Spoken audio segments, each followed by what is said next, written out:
You guys keep asking if I'll give you an update of Etta. Here she is. Aren't you, darling? Look at you. Can you see yourself there? Can you see yourself in the camera? Can you see yourself? She's busy looking at Chase, who's trying to get on here as well. Hiya, Chase. You're coming to say hello as well. But I know that you all wanted to see how she was doing. And this is my little darling. Well, she's not that little anymore, is she? She's just coming up for 9 months of age, and she's absolutely amazing. She's the best little girl in the world, and I'm completely and utterly biased, and I don't mind admitting that. So there you go. Quick update on Etta Blue. Best little girl in the whole universe. She's more interested in Chase. She really doesn't care about this. She really doesn't. But hey, there you go. Update complete. Following weeks of what can only be described as horrific torture at the hands of his own mother, 3-year-old Dwelaniyah passed away following a fatal injury. Christina Robinson allowed her little boy to suffer in agony after scalding him purposely with hot water, beating him and slapping him. It was a fatal head injury that finally caused his death on the 5th of November 2022. This is the case of the horrific murder of Dwelaniyah.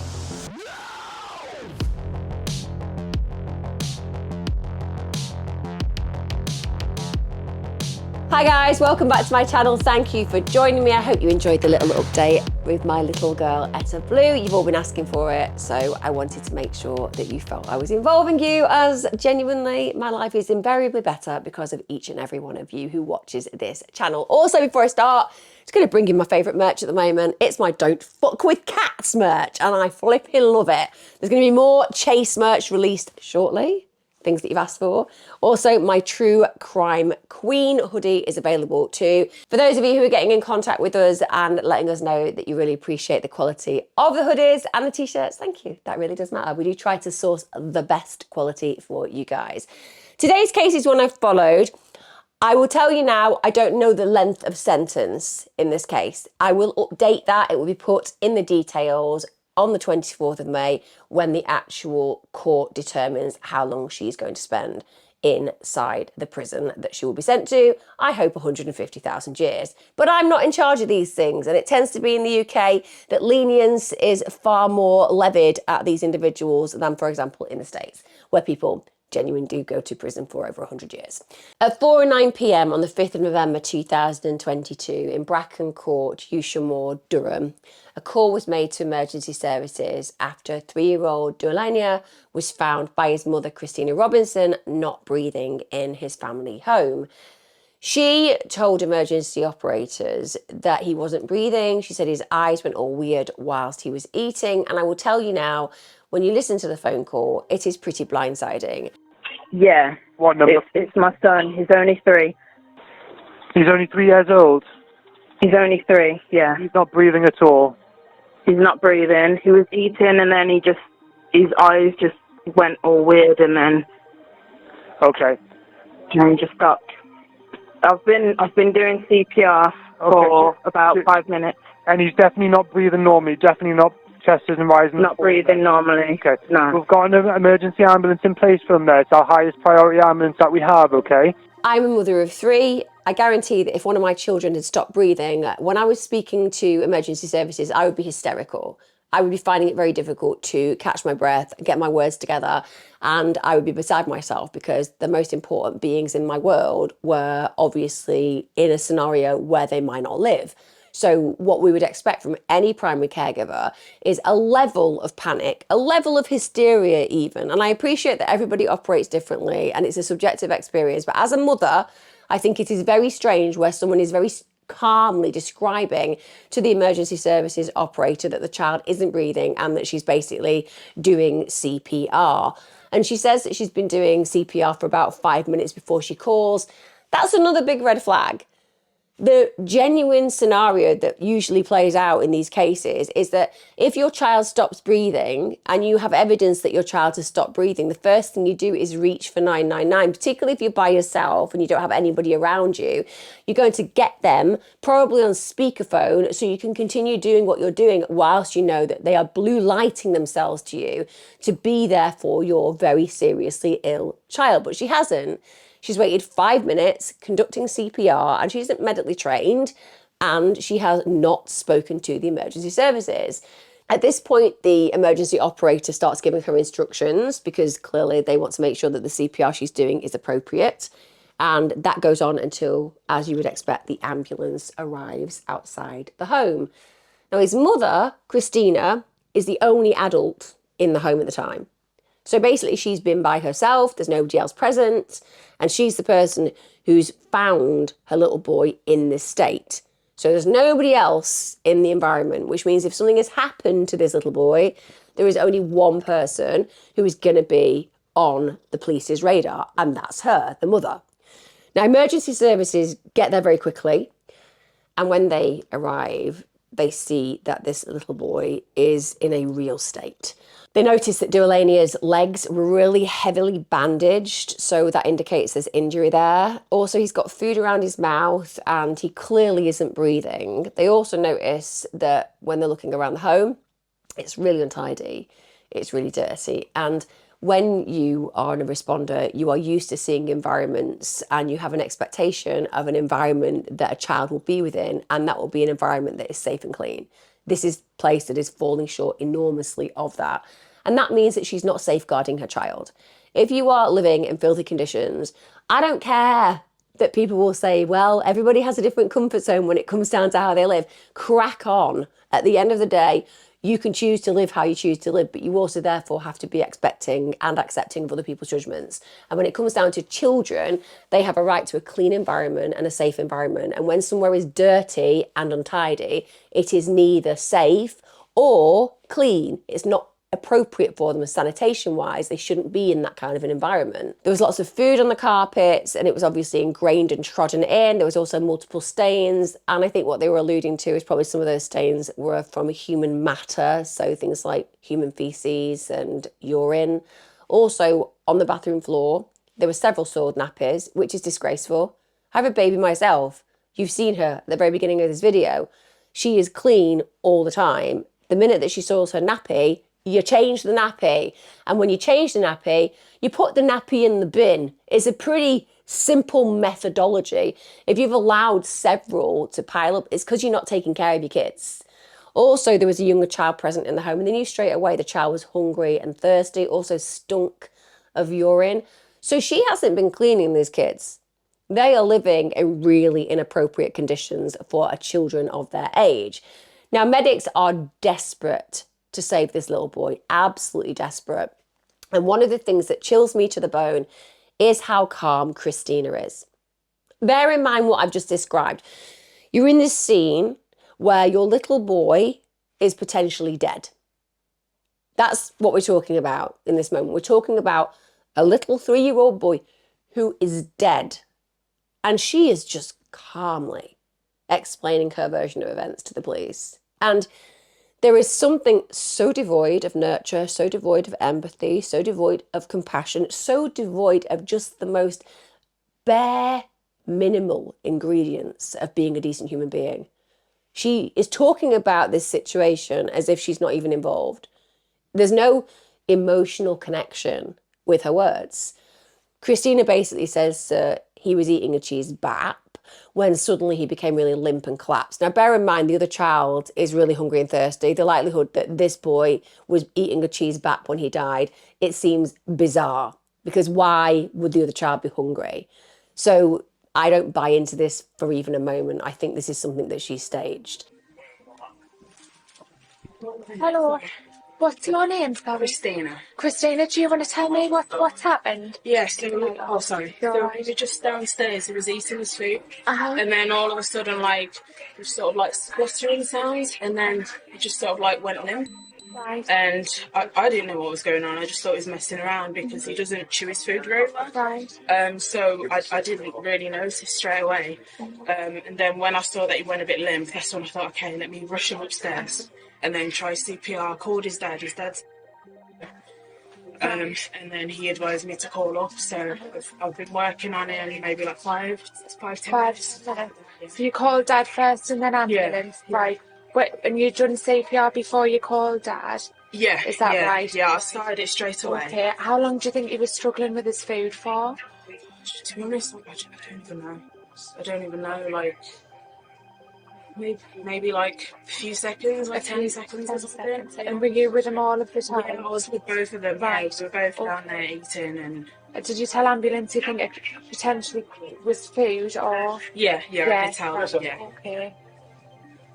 She said that one of the problems with her son was he generally didn't swallow food well. Well, if that's the case, you'd be watching him like a hawk. That's what you do as a parent. You know, even young children, when they're 3 years of age, shouldn't be in a situation where they're left unattended with food because kids can choke. And also, if they're eating something doughy, like bread and cheese, that can cause an obstruction in the throat. Any parent has made sandwiches for their child. They know there are certain sandwiches that are more problematic for children to swallow.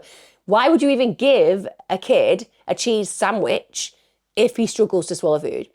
It is likely to be something that lodges in the throat. It's just one of those substances. When they get together, cheese and bread, they become very doughy. So her choice of giving him that is something that would be questionable as far as I'm concerned, if he did indeed have these issues with swallowing.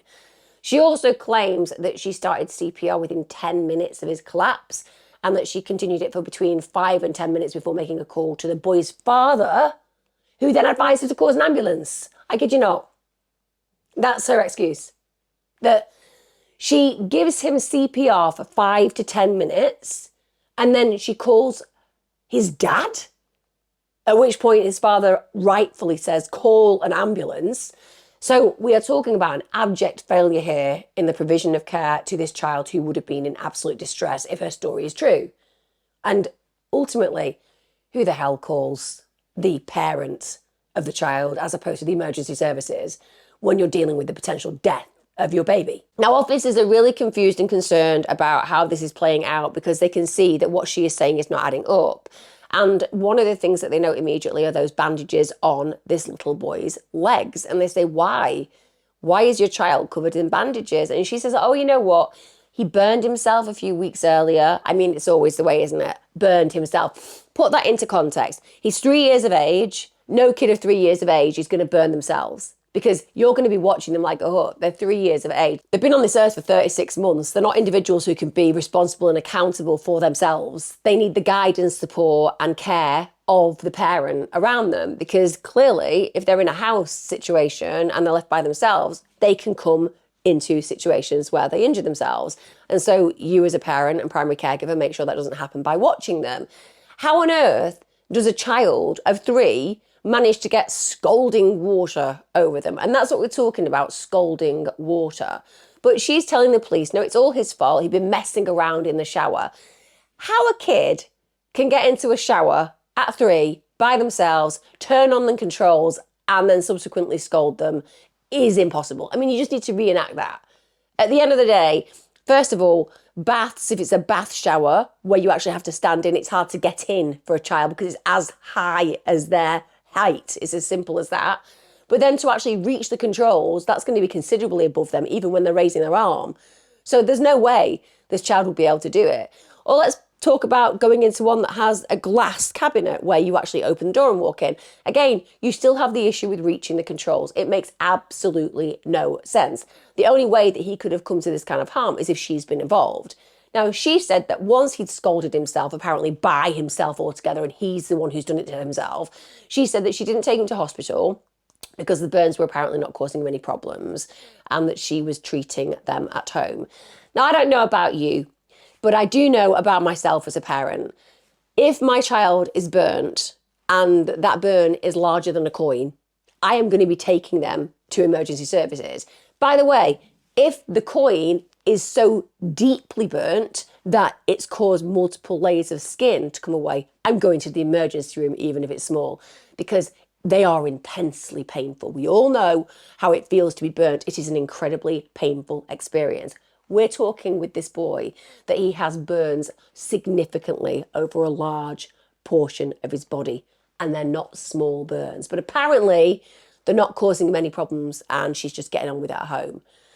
Now, at this point, Dwelaniyah is taken to hospital and they do carry on trying to resuscitate him, but the truth is he probably died at the house. So the resuscitation attempts were actually discontinued at 22 minutes past 5, and at this point Christina's told that her son has sadly died.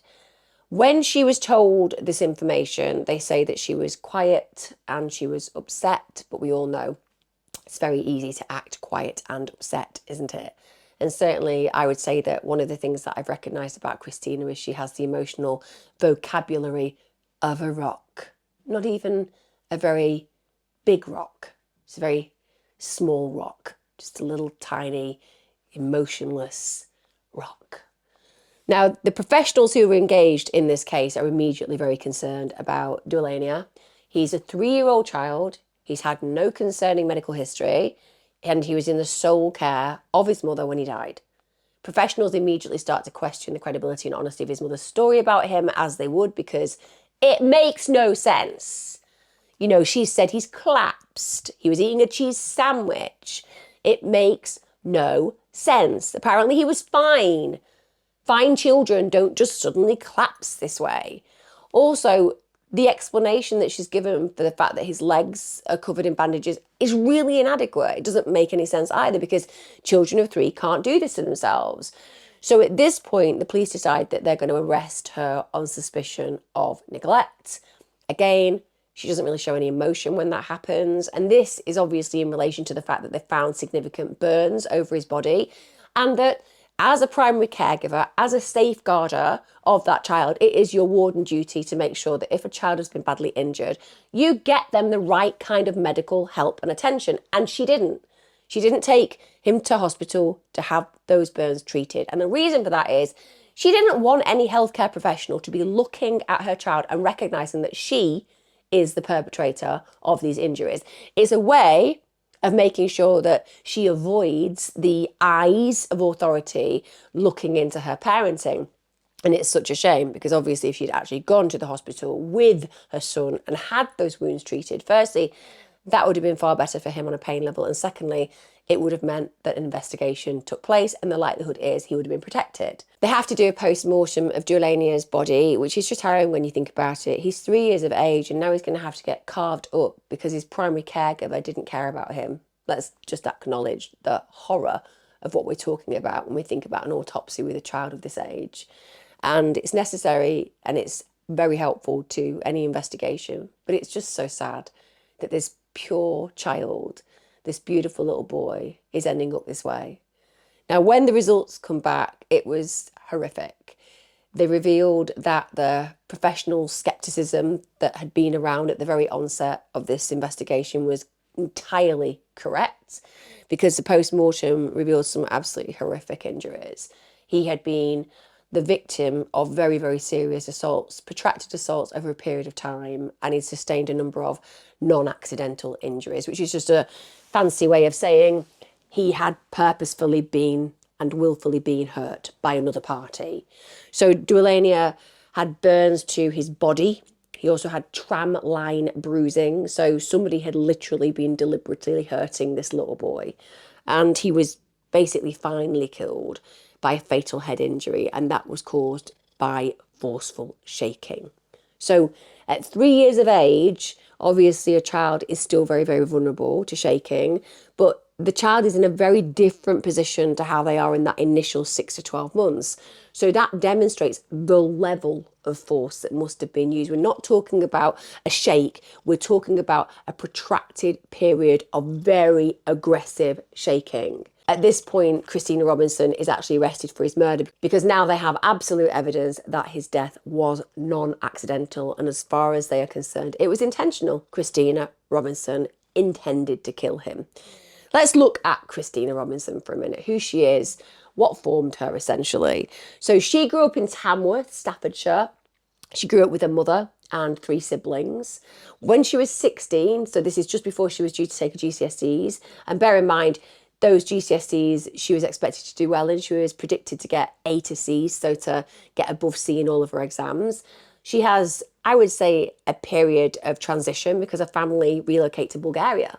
Her mum basically wanted to be mortgage-free, and this led to Dwelaniyah starting to work as a hairdresser in Bulgaria. She was a mobile hairdresser.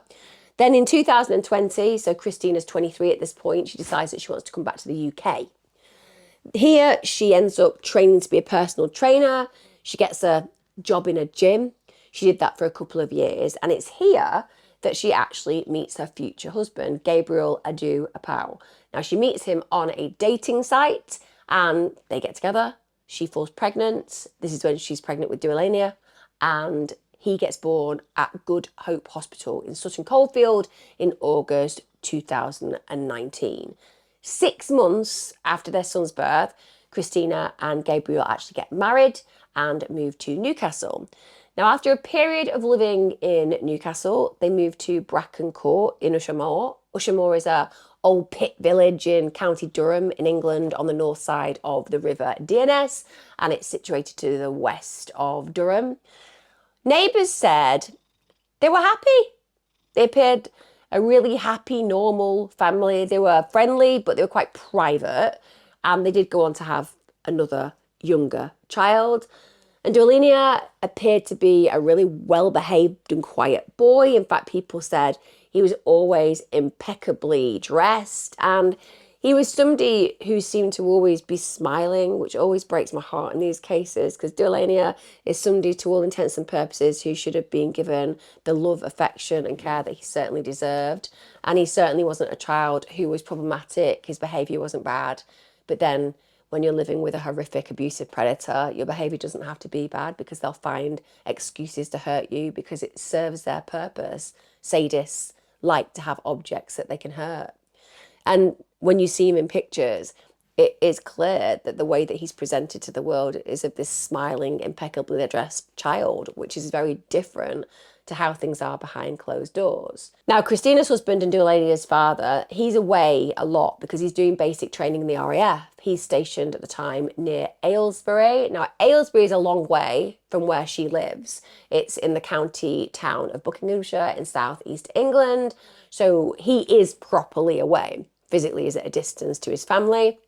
And she decides that she's not really happy with the relationship, and she starts having an affair.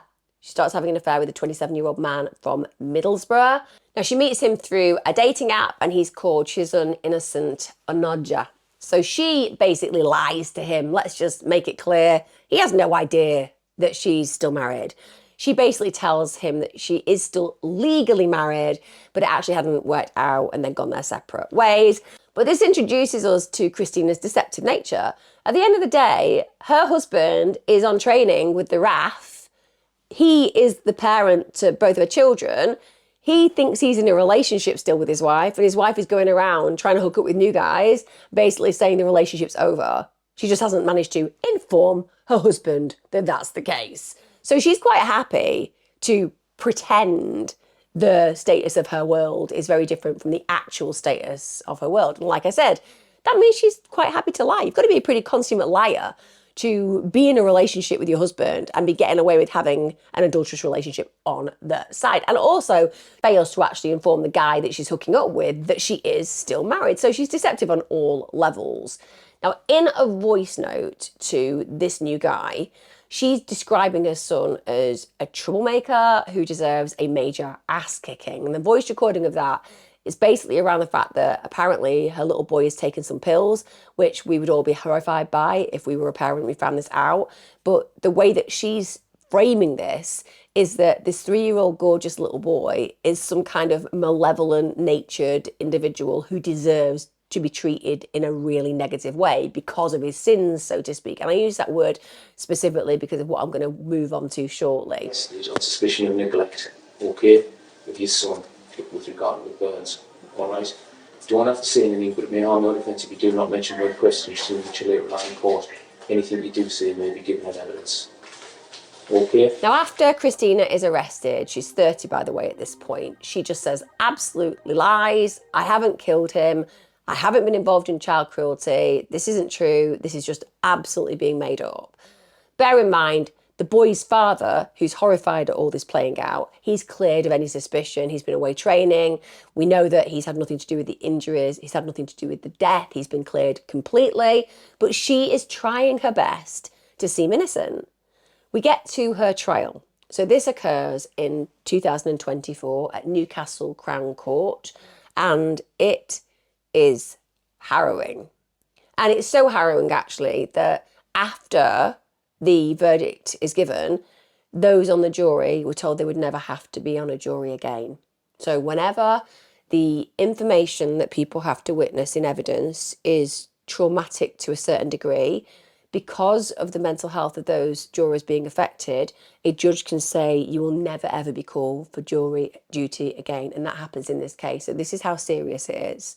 So this trial begins and people are absolutely devastated. Now, during the trial, the prosecutor, Richard Wright Casey, said that Dwelaniyah was subjected to sadistic cruelty by his mother. He said he was subjected to a campaign of violence and cruelty by his mother for petty wrongs. And we see this all the time, guys. When it comes down to serious child abuse cases, those where the child lives, those where the child dies, what we clearly see is an escalation and a graduation in violence towards the child, because the individual perpetrator gets used to the amount of harm they can subject the child to, and they kind of create their boundaries where they can know they can incrementally increase it and the child still doesn't die. Often in cases like this, they go too far.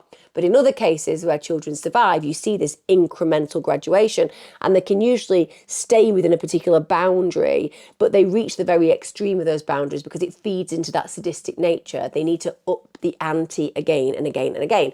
And in some cases, like the one we're exploring today, that gets so serious that the child finally succumbs to their injuries. And they use any excuse to be violent, any excuse. It can be that the child wets the bed, of course, because a child is traumatized and is living in a house of violence, and that means that they regress and they do things like wet the bed and soil the bed. Now, even though the perpetrator is the person who's created that situation, they will then use that as an excuse to beat the child. Or if a child is hungry and takes some food because they're being starved, that'll be an excuse to beat the child. They will literally go out of their way to make rules, regulations, and situations that the child can never achieve because they can never reach the level they're being expected to reach. You know, a child of 3 cannot, for example, keep their bedroom tidy. They're too little. But you can set that as a rule for the child so that when they fail, you can beat them.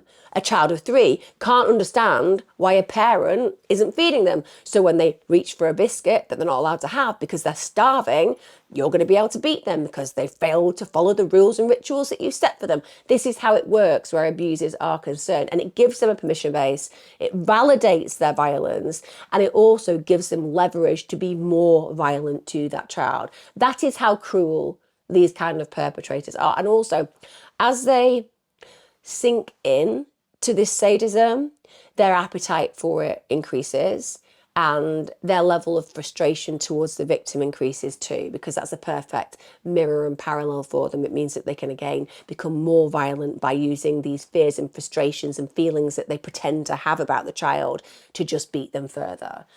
Now, this prosecutor said that this gorgeous little boy was constantly punished, violently punished, and it was just an everyday experience for him. He said that the little boy was slapped, hit with spoons, beat with a bamboo cane by his own mother. And that cane was actually introduced into evidence with Dwelaniyah's blood and body tissue still attached to it, which is harrowing. That was taken from the family home. It's without doubt he was beaten with that. Dwelaniyah had over 60 injuries at the time of his death. Also, she used to leave the kids at home alone. So she'd just go off, go on errands, go and get her nails done. Now, guys, you probably won't know how long it takes to have your nails done, but let me tell you, I don't have mine done with respect, but I did used to have mine done back in the day when I actually cared about my appearance. But it takes a good hour to hour and a half when you have a good nail technician doing your nails, particularly if you're having fake nails like shellac on a base of acrylics. These are things that will take a period of time, and that's not including the traveling to the place that you're getting them done and traveling back. So she isn't leaving her children for 15 minutes, and that would not be acceptable, but she'll be leaving these children potentially for hours. Now, on the phone of hers, there were actually images of Dwelaniyah literally distressed. He's got tears rolling down his cheeks. So put that into your mindset. Just imagine the kind of human being we're talking about where Christina is concerned. This is an individual who beats, slaps, attacks this gorgeous child, but also abandons this gorgeous child, goes out, goes on errands, does whatever she needs to do for herself, leaving a child of 3 and younger home alone. And then when he's distressed, which he would be, because children get distressed, particularly when they're being treated so horribly by tyrants like Christina. And then when he's crying, she responds by videoing him. So we're also talking about somebody who likes to humiliate her son, because that's what she's doing. When you are filming a child in this way, it is a humiliation tactic. She's answering none of his needs. She is exacerbating his pain emotionally and physically, and she's enjoying it. She's enjoying it. They find CCTV footage. This is of Christina when she's actually out, when Dwelaniyah's left at home by himself. Now, the fact that Dwelaniyah's left at home by himself is terrible and tragic, but it also means that as a mother, she has not even the tiniest inkling as to how inappropriate these kind of actions are, because she defends herself constantly during the court case. Also, as I noted, they bring the cane that's used to discipline Dwelaniyah into the court. And what the prosecution say is she's always been violent, but the violence really escalated in the weeks before his death. So they said that 18 days before his death, he was literally forced into scalding hot water. Scalding hot water, guys. And that scalding hot water, which was literally so hot, it caused severe burns on his body. As much as 20% of Dwelaniyah's body was literally covered in burns. The extensive burns, which are the legs, the buttocks, and the genitals. Can we just conceive the agony this poor child must have been in? The intolerable pain that child must have suffered must have been excruciating, and it must have been excruciating for weeks. Weeks. The prosecutor said that the violence was ramped up until he could stand it no more, and he died. We're talking about a 3-year-old little boy. A 3-year-old little boy who was burnt beyond belief and had to cope with that intolerable pain for weeks before succumbing to even more brutal injuries at the hands of his mother. The court heard that there was absolutely no evidence that Dwelaniyah choked on his food, but there was absolute categorical evidence that the boy had sustained a major head injury that caused his death. And they said this was deliberately inflicted and it had been caused by the use of significant force. In fact, there was evidence of recent bleeding inside the skull. There was also damage to both his brain and his eyes. That obviously suggests that the injury was caused by excessive and forceful movement of the head, such as forceful shaking. In this case, very forceful shaking. They also found deep bruise marks on his elbows. Now, just think about that. If you've got deep bruise marks on your elbows, the suggestion is there that you've been really very violently grabbed. Also, there was evidence of another head injury that had occurred 2 days earlier. And that injury, again, had come to fruition through very significant force. And they said that the level of force that had been used and the extent of the injuries for that actual head injury to have been fatal was so serious that she intended to cause the boy really serious injury. Now, I know a lot of us will acknowledge that the fact that Christina has been violent to this child for a period of time and it's been protracted in nature as far as the abuse and torture is concerned, that to some degree she may not have absolutely intentionally intended to kill him that day. We can all say she probably thought she'd get away with hurting him more. But the point is, her actions, without doubt, had the potential to seriously injure or kill him. So while she may not have premeditated the idea of, I'm going to kill my son, the intent is there because she has reached a level where the violence is so dangerous that he has been significantly harmed, he has been significantly injured, and she has not restrained herself. She has continued to abuse him after the burns, after the head injury, and so on and so forth, until the final head injury occurs. So like I said, while she's not premeditated and planned potentially this murder, she absolutely, within her actions, shows a willing intent to cause him serious harm or kill him just by her actions. Now, in response to the accusations that she had deliberately scalded the boys, Christina's like, no, I didn't. actually burn my boy. No, they'd all been accidental. And this is the absolute pile of BS that she discussed. She said, on the 19th of October, I'm rinsing him with the shower head after he'd basically soiled himself. So note how she brings in, I'm a caring mother. He'd soiled himself. He's the problem child. He's the one who's defecated on himself. I'm merely the caring, nurturing parent who's being compassionate and choosing to shower him down so that he's clean. So she's introducing this idea of her being a good, caring, nurturing primary caregiver. It's a lie, but that's the picture she's painting. And he's the problem. He's the one who's soiled himself. She's setting him up as the antagonist in this situation. She says that as she's doing this, the water gets hotter than she's expecting. Now, let's all remember, if you are showering a child, you are the person who is using the soap to remove the excrement in this case. We've all been there if we've got children. Some of us will have been there with elderly parents and so on and so forth. At the end of the day, you use soap to get rid of the excrement on the body. Your hands are in that water. You're holding the shower head. You're using the actual soap and water to remove whatever it is you're removing. You are going to know immediately if that water is too hot to bear, because your skin is going to be affected in the same way. Bear in mind, at 3 years of age, the child is going to be able to sit in a bath at the same temperature as you. You're going to be able to experience water in the same way as them at heat. We're not talking about a very early child here, days old, who you've got to be a little bit careful with regarding temperature of water. We're talking about a child who's had 3 years of being here. So if it's scalding you, it's scalding him. If it's not scalding you, it's not scalding him. And it's scalding him. So she would know. And she said, no.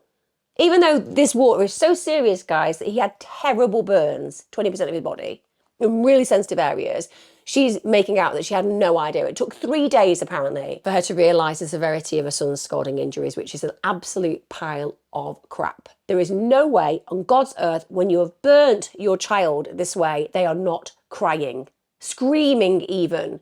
Anybody who's had a burn on a serious amount of their body knows it is absolute agony, let alone a 3-year-old little boy.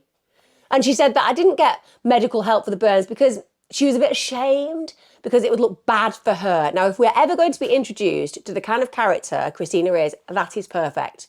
That statement perfectly addresses the kind of human being that she is, the kind of narcissist that she is, because she is saying, oh, I could have got medical attention for the burns, but you know what? I didn't want people to look at me and think I was a bad parent. She's not concerned about him. He's irrelevant. He can deal with the pain. He can deal with the agony, potentially the infection that could lead to a life-threatening issue, because that's what happens when burns are left untreated. They get infected.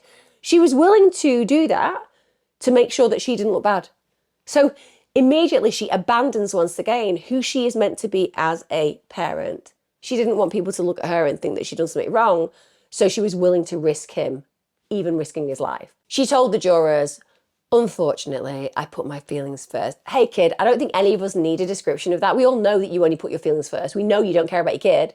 All you've done is put your feelings first. And sadly, your feelings are sadistic and parentally abandoning. That's the human being that you actually are. I don't think the jury needed any more of a description than to see that cane and to see those bandages and to see those injuries on the little boy and to hear what the pathologist said, to understand that this woman only ever puts her feelings first. That's why she cheats on her husband. That's why she doesn't go to hospital. That's why her little boy dies, because she doesn't care about anybody apart from herself.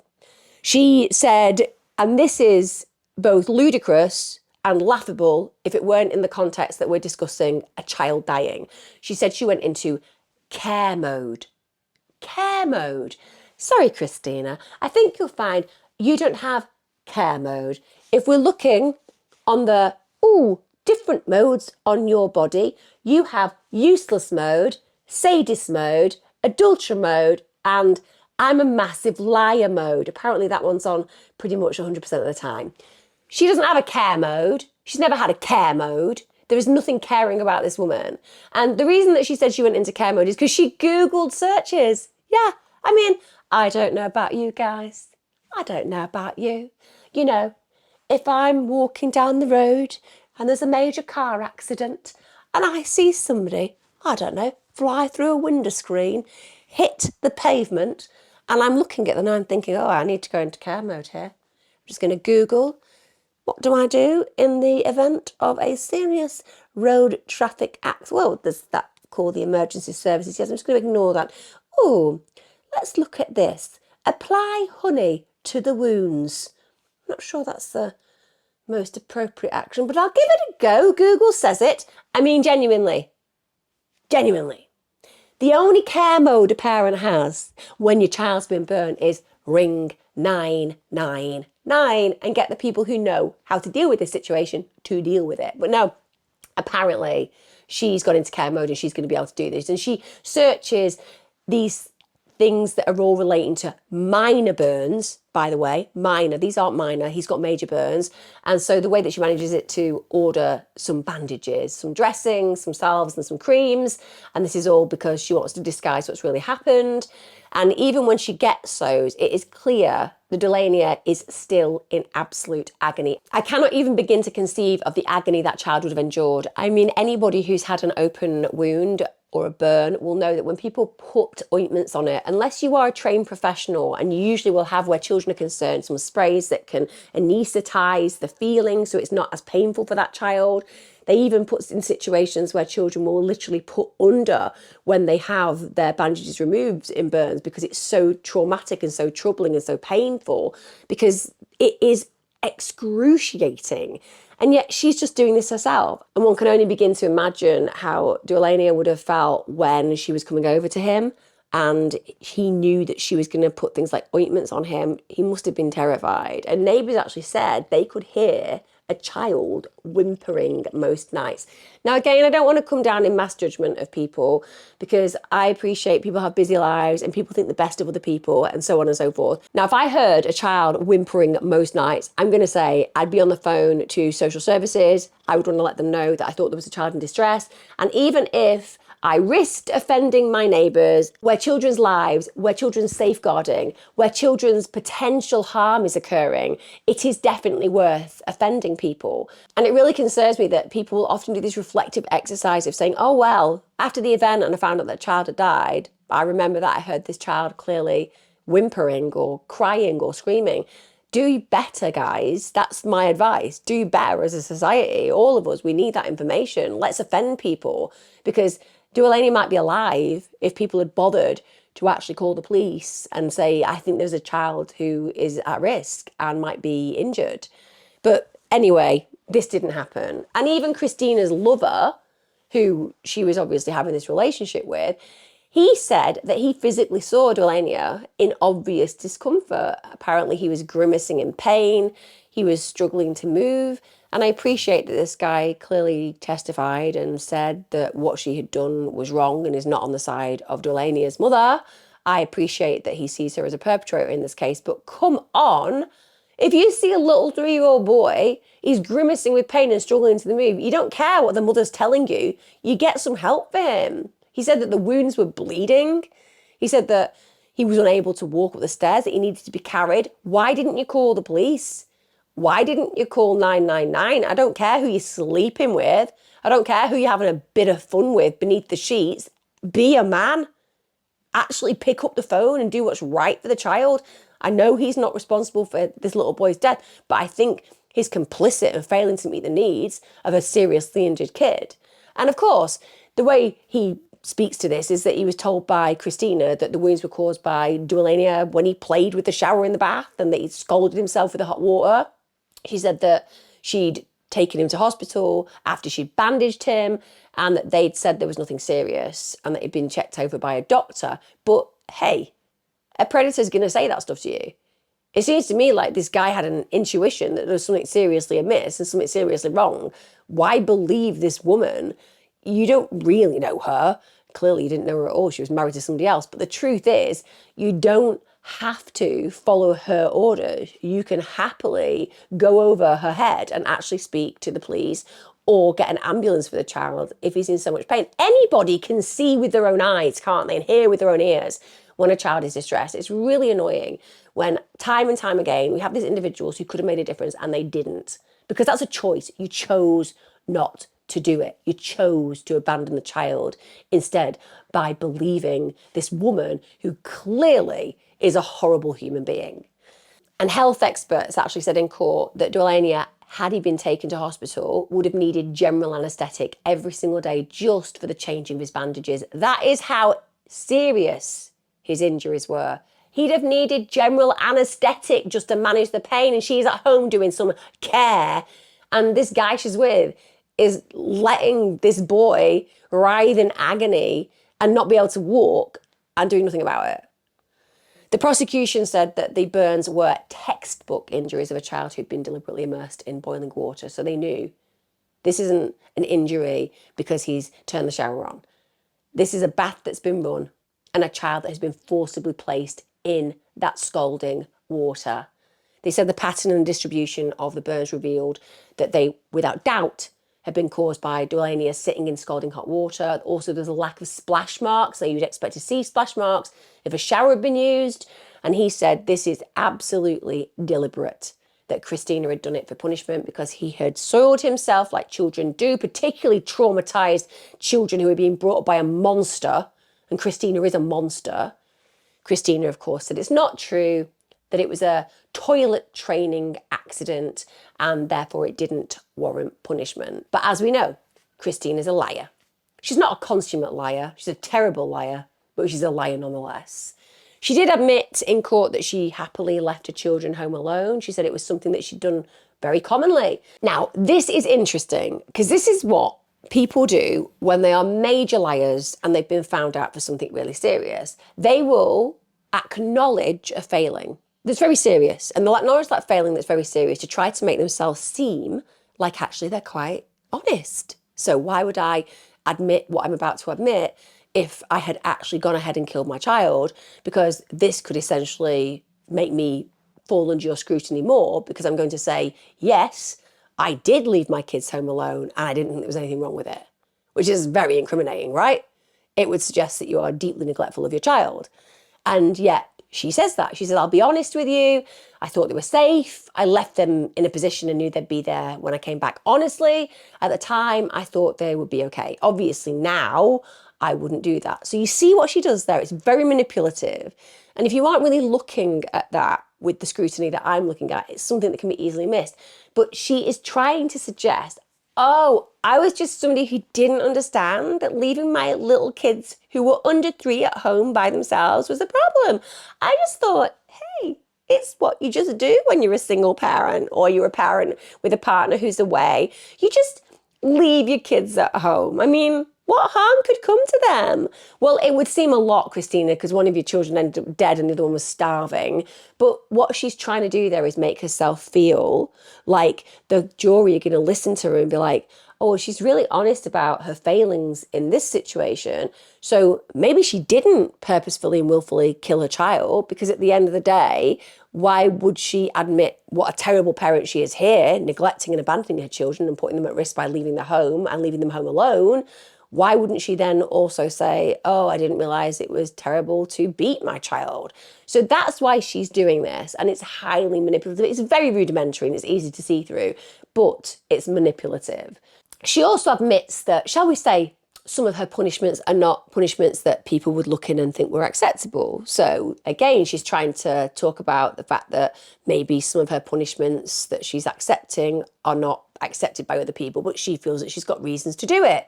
She says, yes, I did beat the boy with a garden bamboo cane for playing with his food. Sorry? Sorry? She literally says that in court. Yeah, I did. I beat my child with a garden bamboo cane. And I know that a lot of you will know what they are.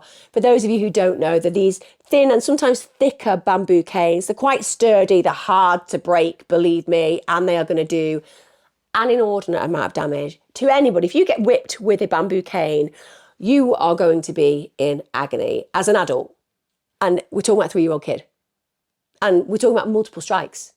So this is a woman who was happy to carry out this level of corporal domestic violence. It's appalling. And this is for playing with his food. That would be a rational way of treating a child. He's playing with his food, so you beat him with a bamboo cane. And apparently This was an hour before he collapsed at their home on the 5th of November 2022. She said that she struck him across the chest with the cane. And the reason for this, and you're going to love this, guys, you're going to love this, because you know what? When in doubt, bring in the big G-O-D, right? It's not because she's a terrible mother. It's not because she's a monster of a parent. No, it's that she's a dutiful individual following the teachings of the Bible. I kid you not. So Christina was a follower of the Black Hebrew Israelites movement. So this religion followed teachings of the Old and New Testament and the Apocrypha. Now, I know a lot of you won't know what the Apocrypha is. So the Apocrypha, it's often referred to as like a single entity, but it actually is a diverse set of books that's been written over a long period of time. Now, the books were written roughly between 400 and 200 BCE, and because some people think they've been written relatively recently, some scholars don't believe that they are Holy Scripture at all. Now, the term Apocrypha actually means stored away or hidden. So basically, make of that what you will. It's something that's hidden, and it's used to refer to books that were kept out of public reading in church liturgies. So obviously, not all sectors of the church are happy. There seems to be some real conflict between Protestants who reject it in Christianity and Catholics who accept it in Christianity. But like I said, it's a very big issue and discussion within the church. It wasn't based on any conspiracies or anything. It's not like the books were forbidden. They're still read by Christians, but it's actually disputed whether they're actually considered divinely inspired and authoritative. But nonetheless, she apparently decides that they are. She says that she's really excited and eager to follow the religion of her bloodline, and she describes it as more of a lifestyle than a religion. Well, I think you'll find that a true religion is also a lifestyle, Christina, because you follow the word of God and you attest to a scripture that you relate to. But if we're talking about lifestyle being, I can act however the hell I want and abuse my children, then bring God into the equation as an excuse, sure, that seems to be the lifestyle that she's decided to adopt. It's a Christina lifestyle. It's not actually a religious lifestyle. She said that she had watched a YouTube video that quoted scripture promoting the rod to correct a child. And I don't know about you, if I'm having a bad day, I'm having a bit of a bad day. Do you know what you need? No. What do I need? You need to think about taking some information and advice from YouTube videos. Are you sure? Yeah? Yeah? Honestly, can't go wrong. Are you sure? Absolutely. There's never ever been on YouTube a video that has suggested things that are not 100% factual. Really? I'm not sure that that's entirely correct. Absolutely. Look at Andrew Tate. Everything he says is true. Everything. At the end of the day, you should probably follow him. I'm not sure that what you're saying is true. Seriously. Seriously. And there's some wild left theories and wild right theories as well that are all factually based. Aren't they completely contradictory? Wouldn't that be the absolute opposite of each other? No. All you need to do, if you need some advice, is go on a YouTube video and it will 100% guide you in the correct direction. Okay. I'm pretty sure that some really dark stuff. No, just do it. That's what I'm saying. Well, apparently she obviously felt that that was appropriate, and that's what she did. She went on YouTube. It said, you know, use the rod to correct a child. And she's like, I've got a bamboo stick in the back of the yard. Why don't I go and use that? I find this woman so bizarre because her arrogance is overflowing. It's as simple as that. So Christina said that basically she's this complete beginner and she believed she was right at the time when she was beating her child with a rod. But now she realised that she'd been misguided by, YouTube. It's not my fault. It's YouTube's fault. I think it's your fault because you were looking it up on YouTube. No, it's YouTube's fault. Because if YouTube hadn't had this video where clearly YouTube is telling me to hit my child with a rod, I wouldn't have hit my child with a rod. I think it's more that you were searching for videos that seem to be pretty amplified in the abuse section where children are concerned, and that you found a place where you could create a permission base for your horrific abuse. That makes sense. But I'm just going to say, I'm just obedient to the big God. Honestly, is it possible in circumstances like this that the court can decide that they want to use a rod just to, I don't know, culturally or religiously accept the position that individual is peddling and say, well, you know what, we'll just try it on you and see whether you feel as obedient to God as you're being hit repeatedly by this bamboo cane. Anyway, she said she'd only basically hit him with a cane on that one occasion, even though he had horrific injuries, and she couldn't recall how many times she had struck him or how he'd actually reacted during that occasion that she had admitted to using it. Now, Dwelaniyah had at least 19 tramline wounds, so that is basically the evidence that he was hit by that bamboo cane. Isn't that horrendous? How could anybody strike a child with a bamboo cane 19 times, let alone a child who's already gravely injured by horrific burns? Can you even begin to conceptualize the agony that little boy would have been in? Just think about it for a minute. Those wounds on his legs, his genitals, his buttocks, and she's hitting him repeatedly with that rod. Indescribable torture. However, one of the things that she completely denied was that she ever shook her son. She said that she didn't inflict the fatal brain injury on him by shaking him. She said that she didn't shake her son because she physically couldn't have shaken him, as she had, I kid you not, low iron at the time. And apparently this low iron caused her to have reduced energy and strength. Obviously not a reduced energy and strength to not go and have your nails done. No, apparently she had all the strength in the world for abandoning the kids, leaving them at home and going and getting a nice acrylics on. But you know, when it came down to shaking a 3-year-old, oh, that was far too much for her. And the reason I know this is an absolute pile of rubbish is, one thing you might not know about me is I suffer from a ferritin resistant condition, which means that I can't absorb iron in my diet. Neither can my sister's family, neither can my own children. We have a genetic issue, and it's treated occasionally through blood transfusions if I have very low hemoglobin. But usually if we keep my iron stores up, then it doesn't get too bad. It has done in the past, but not too often. And so I have these iron infusions. Going to hospital only takes half an hour really these days. It used to take about 5 hours, but they've changed it to about half an hour. And I am good to go for 6 to 12 months at that point. Let me tell you, I have been in a situation where my hemoglobin was unbelievably low to the point where I had to have blood transfusions and my iron stores were not present. I was literally not present with iron. And therefore, I know that at that time, I was still running 6 miles a day. Now, I was knackered. But believe me, did I have the strength to shake a child of 3 years of age? Absolutely 100% I did. It's knackering, it's exhausting, it's annoying, but I tell you what, it doesn't mean that you can't pick up a 3-year-old child and you can't shake that child. She did, as I said, admit to striking him with the cane, and she said that apparently that didn't take much energy, even though she did it 19 times. Not that energy, it's the other energy. I have the energy for striking a child repeatedly 19 times so that I literally left marks all over his body. That's a different kind of energy from the shaking a child energy. I don't have the shake a child energy, I have the strike a child energy. They're totally different energies. Can you see how she just wraps herself up in these lies? It's unbelievable.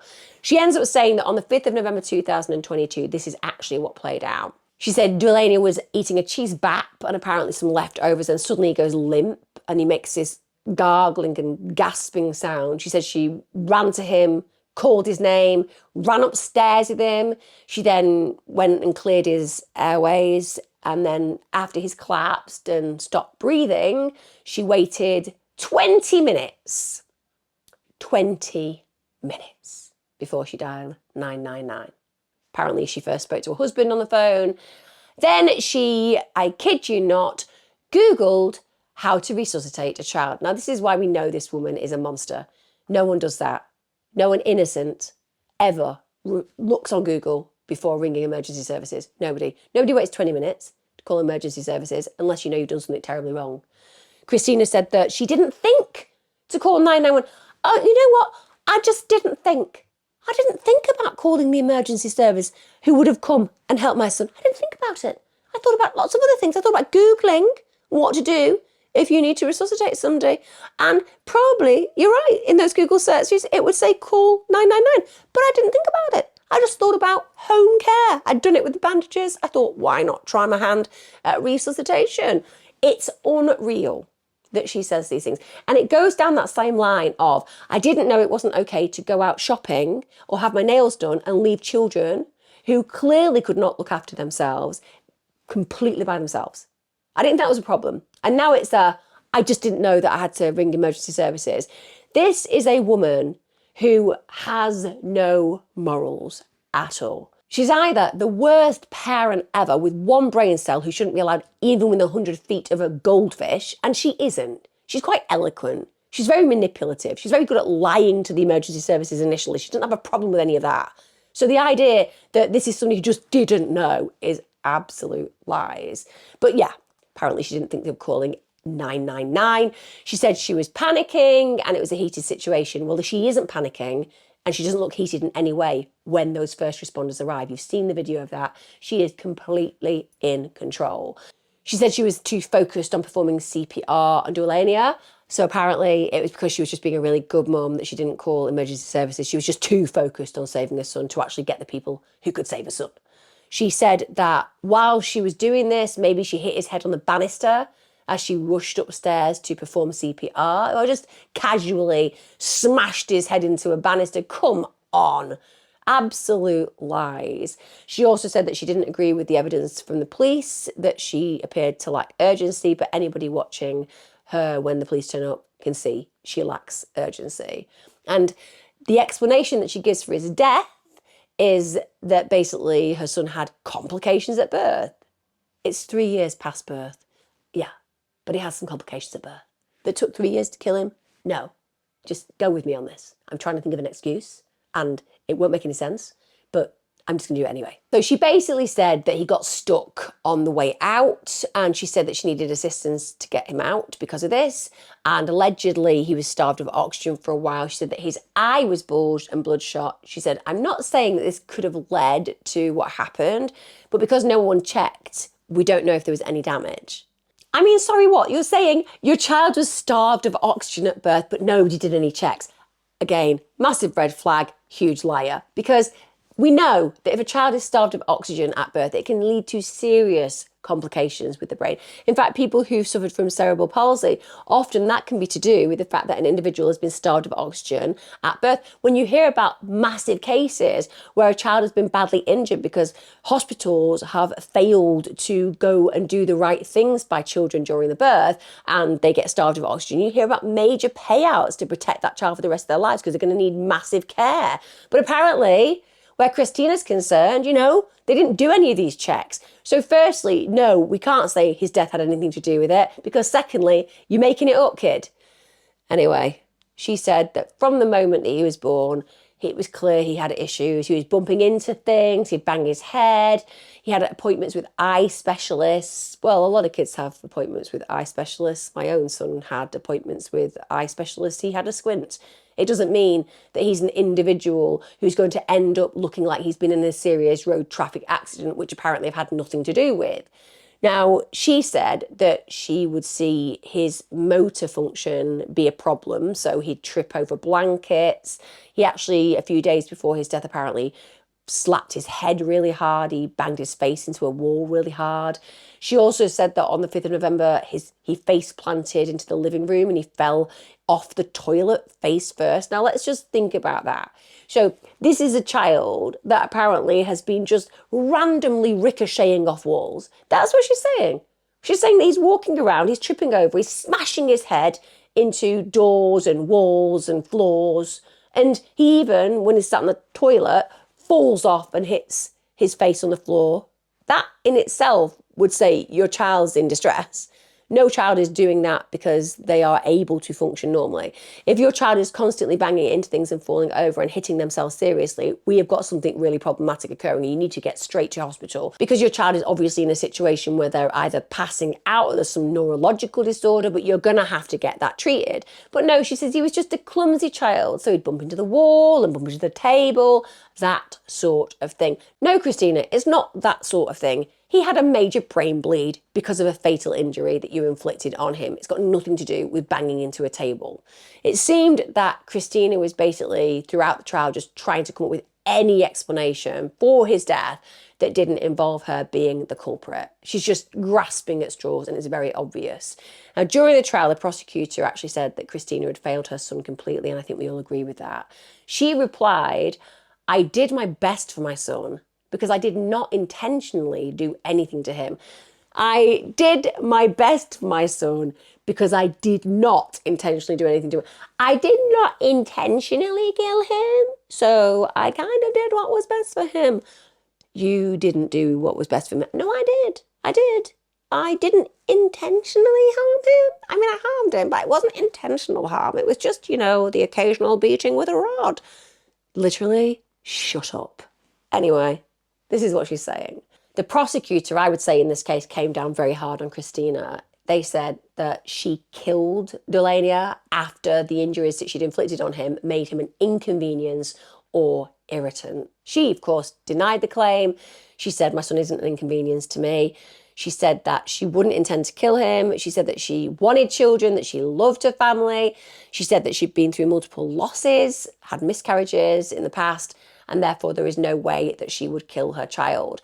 She said that she wanted a large family with children in the double figures, but that her husband had decided he didn't want any more children. So she's basically saying that because she's got this idea of double figures with her husband and she was going to have lots of children, she couldn't possibly be a killer. She couldn't possibly be a perpetrator. I mean, that's absolute rubbish. Just have to think about Mick Philpott, the very first case I ever covered on this channel. He had lots of kids and was quite happy for them to all burn to death. You can have a lot of children and really not care about them. In fact, we see this time and time and time again.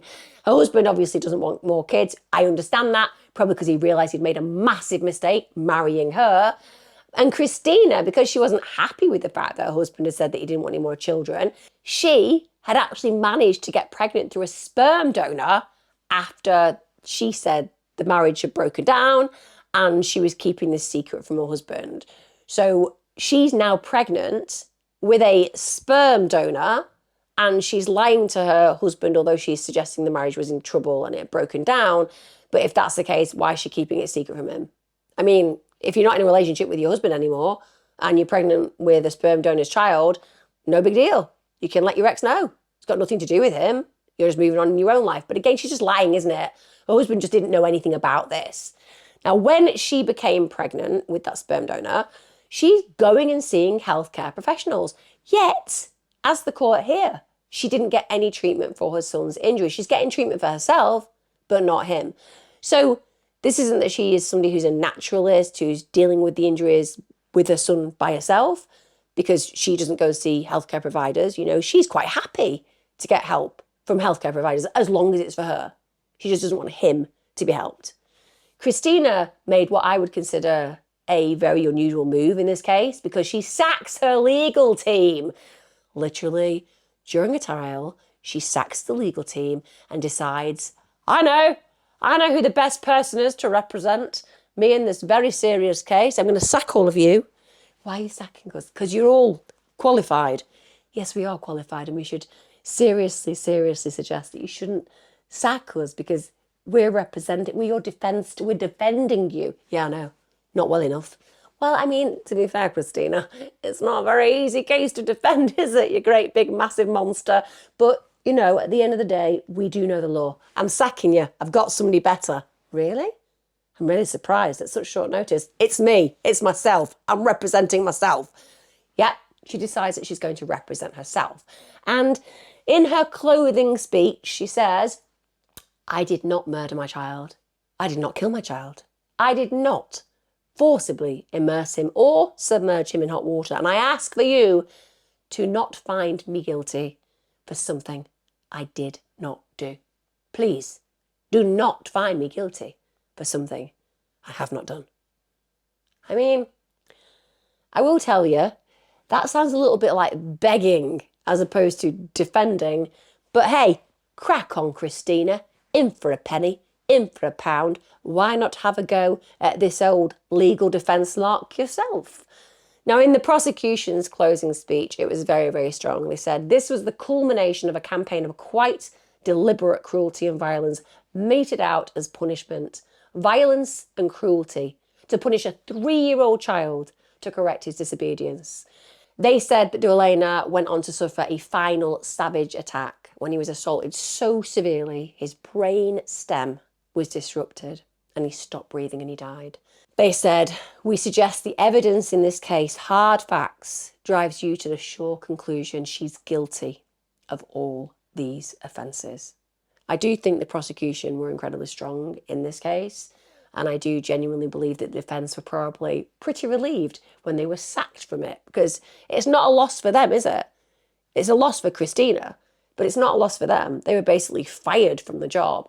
And I would imagine that as they were removing themselves from having to be around this woman, it was a relief for them, because you meet this kind of individual rarely, even when you are a defence barrister. These people are the worst of the worst. The Christinas of the world are the worst type of human beings that any of us can ever have the misfortune to meet. The trial lasted 17 days. There was then a day and a half of deliberations, after which the jury came back and found Christina guilty of murder and of 4 child cruelty charges.